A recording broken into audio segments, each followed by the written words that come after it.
সূরা আনআম আয়াত নাম্বার 162।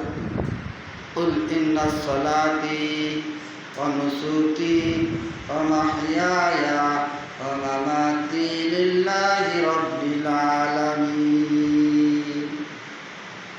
এই আয়াতে চারটা বিষয়ের উপর আল্লাহ তাআলা তার বান্দাদেরকে বুঝাইছেন।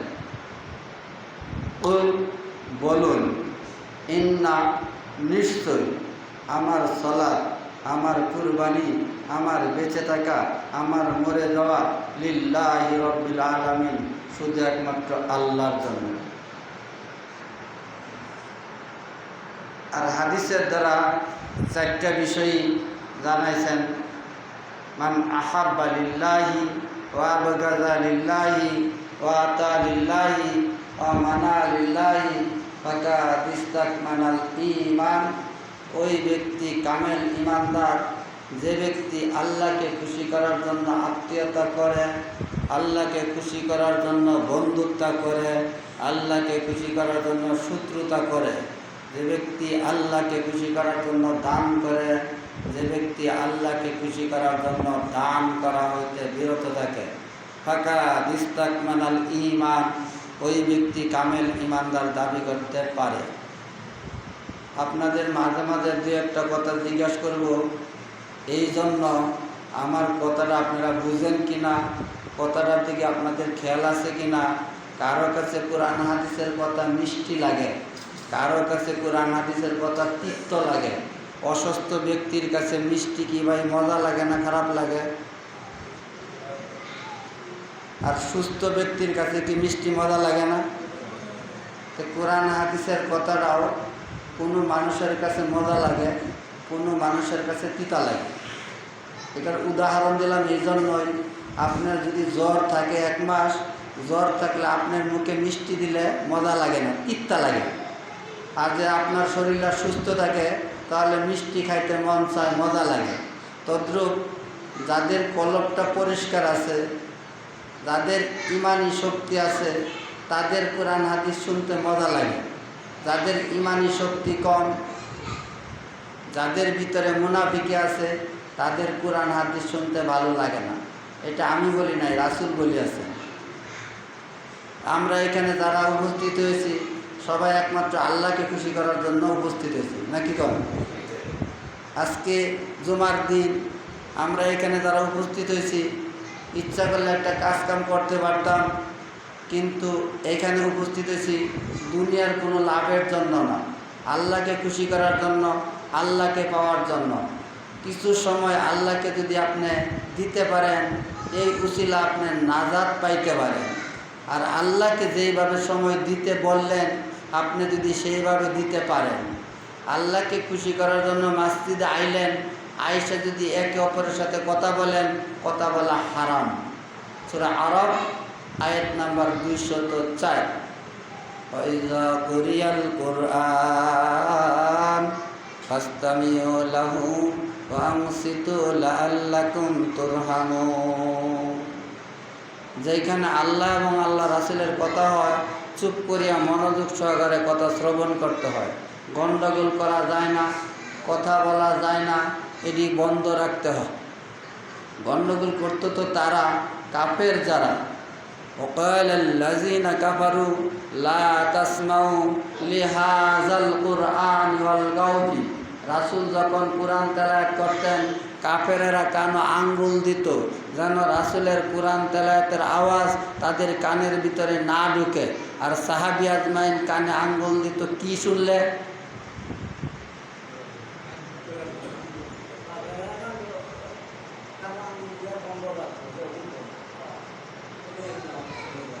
আবারও শুনেন, কাফেরেরা কোরআন তেলাওয়াত শুনলে কানে আঙ্গুল দিত, রাসূলের কোরআন তেলাওয়াত শুনতো না। কারণ রাসূলের কোরআন তেলাওয়াতের মধ্যে এত মজা, কোরআন তেলাওয়াত শুনলেই তারা কি করত? কাফের মুসলমান হয়ে যেত। এই জন্য তারা কোরআন তেলাওয়াত শুনতো না। আর সাহাবী আজমাইন, আল্লাহ রাসূলের সাহাবী আজমাইন কানে আঙ্গুল দিত কি শুনলে? মাশাআল্লাহ, কি শুনলে কইছে? মাশাআল্লাহ। এই তো আপনারা চমৎকার উত্তর দিয়েছেন। যদি দুই একটা কথা নিতে পারেন এতেই যথেষ্ট। রাসূলের সাহাবী আজমাইন কানের ভিতর আঙ্গুল দিতেন গান শুনলে, আর কাফেরে কানও আঙ্গুল দিতেন রাসূলের কোরআন তেলাওয়াত শুনলে। কোরআনের আয়াতে আল্লাহ তাআলা জানায় দিলেন, ওয়াকালাল্লাযিনা কাফারু লা তাসমাউ লিহাযাল কুরআনি ওয়ালগাউ ফি। যখন রাসূল কোরআন তেলাওয়াত করতেন তখন কাফেরেরা কানে আঙ্গুল ঢুকাই রাখতেন, শুনতেন না। আর সাহাবী আজমাইন যখন গান বাজনা শুরু হতো তখন কানে আঙ্গুল দিত, তারা গান শুনতো না। বিপরীত তাই, যদি আপনি সাহাবী হইতে চান তাহলে গান শোনা যাবে না, গণ্ডগোল করাও যাবে না। আপনাকে আল্লাহ তাআলা স্বাধীনতা দিয়েছে, আপনি শুনতেও পারেন নাও শুনতে পারেন, মানতেও পারেন নাও মানতে পারেন। এটা আপনাকে আল্লাহ তাআলা স্বাধীনতা দিয়েছে। আপনি ইচ্ছা করলে মসজিদে আসতেও পারেন নাও আসতে পারেন। এখন জুমার নামাজ পড়বেন, আসরের নামাজ নাও পড়তে পারেন। এটা আপনাকে স্বাধীনতা দিয়েছে।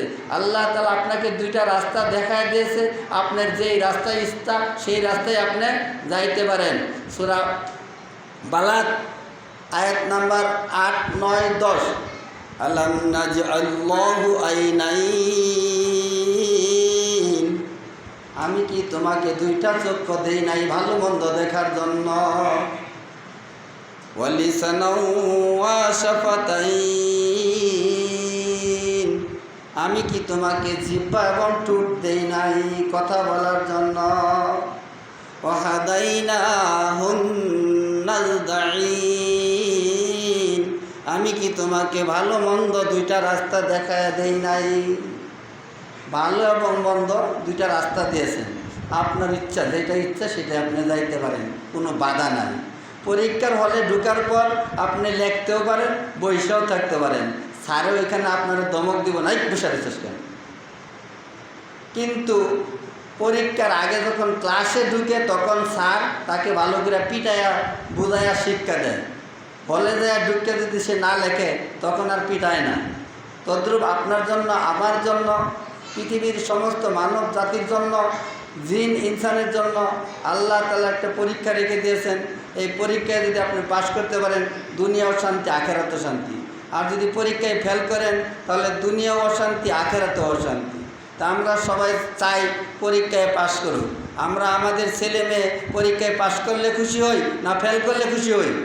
পাশ করলে খুশি হই। আল্লাহ তাআলাও আপনাকে আমাকে পরীক্ষা নেওয়ার জন্যই দুনিয়াতে পাঠাইছেন। আল্লাযী খালাকাল মাউতা ওয়াল হায়াতা লিয়াবলুয়াকুম আইয়ুকুম আহসানু আমালা। আপনি কেমন আমল করেন, ভালো না মন্দ, এটা আপনার দেখার জন্য আল্লাহ তাআলা পাঠাইছেন। জানে আপনি কি আমল করবেন, ভালো করবেন না মন্দ করবেন সেটাও আল্লাহ জানে। সূরা মুলুক 13 নম্বর আয়াত, ইন্নাহু আলিমুম বিযাতিস সুদূর। বান্দার অন্তরের খবর রাখেন আল্লাহ। আপনি ভালো আমল করবেন না মন্দ আমল করবেন সেটাও আল্লাহ জানেন। তারপরে আপনাকে আল্লাহ তাআলা দুনিয়াতে পাঠাইলেন পরীক্ষা নেওয়ার জন্য। কিয়ামতের দিন যেন আপনি আল্লাহকে দোষী সাব্যস্ত না করতে পারেন। আপনি যা কর্ম করবেন ইয়াউমা ইযিন তুহাদ্দিসু আকবারাহা, জমিন আপনার বিপক্ষে সাক্ষী দিবে, পক্ষে সাক্ষী দিবে। ভালো কাজ করলে যেই জমিনে যেইভাবে বসলেন, যেই জমিনে বসে যেই কাজটা করলেন এই কাজ জমিন সাক্ষী দিবে, আপনার হাত পাও সাক্ষী দিব। কিয়ামতের দিন আপনি যেন আল্লাহকে দোষী সাব্যস্ত না করতে পারেন। আপনাকে আল্লাহ তাআলা কিয়ামতের দিন, বিচারের দিন আপনার নিজের হাত কথা বলবে, পা সাক্ষী দিবে, হাত তুমি ঠিক বলিয়াছ। সূরা ইয়াসিন 65 নম্বর আয়াত, আল ইয়াউমা নাখতিমু আলা আফওয়াহিহিম ওয়া তুকাল্লিমুনা আইদিহিম ওয়া তাশহাদু আরজুলুহুম বিমা কানু ইয়াকসিবুন। দুনিয়াতে মানুষ সিসি ক্যামেরা লাগায়, কারেন্ট না থাকলে 2-1 দিন ক্যামেরা তার কাজ করে না। আর আল্লাহ তাআলা যে ক্যামেরা আপনার ভিতরে ফিট করে দিয়েছে, অন্ধকারে থাকেন, পাথরের নিচে থাকেন, পানির নিচে থাকেন, আপনি যেই জায়গায় থাকেন ফেরেশতা আপনার কাজে সব সময় থাকে।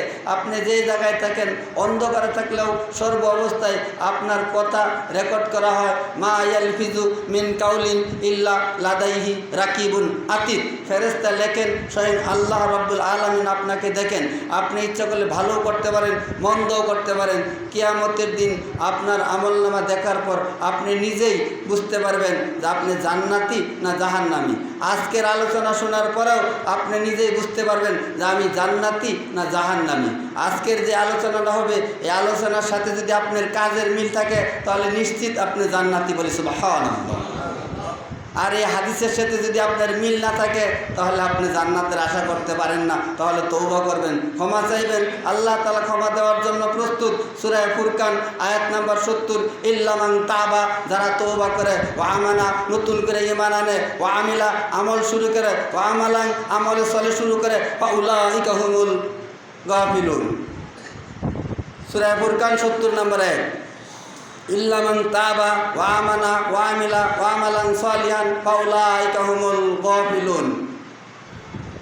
ওই আয়াতের ভিতরে আল্লাহ তাআলা জানায় দিয়েছেন তাদেরকে আল্লাহ তাআলা ক্ষমা করিয়া দিবেন যদি আপনি ক্ষমা চান, যদি আপনি আল্লাহকে দেখে ভয় করেন। আল্লাহকে দেখে কেউ ভয় করে, কেউ ভয় করে না। যারা আল্লাহকে দেখে ভয় করে তারাই আল্লাহর ডাকে সাড়া দেয়, দৈনিক দিন 5 ওয়াক্ত সালাত আদায় করে। আর যারা আল্লাহর ডাকে ভয় করে না, তারা এক ওয়াক্ত পড়লে আরেক ওয়াক্ত পড়ে না, তারাই আল্লাহকে দেখে ভয় করে না। কোরআনের আয়াতের আর হাদিসের সাথে যদি আপনার জীবনটা মিলাইতে পারেন তাহলে আজকে আপনি বলতে পারবেন যে আমি জান্নাতি। আর এই হাদিসের আর আয়াতে যদি আপনি মিলাইতে না পারেন তাহলে আপনি বুঝতে পারবেন আপনার রাস্তাটা কোন জায়গায়। সূরা আনআম আয়াত নাম্বার 100।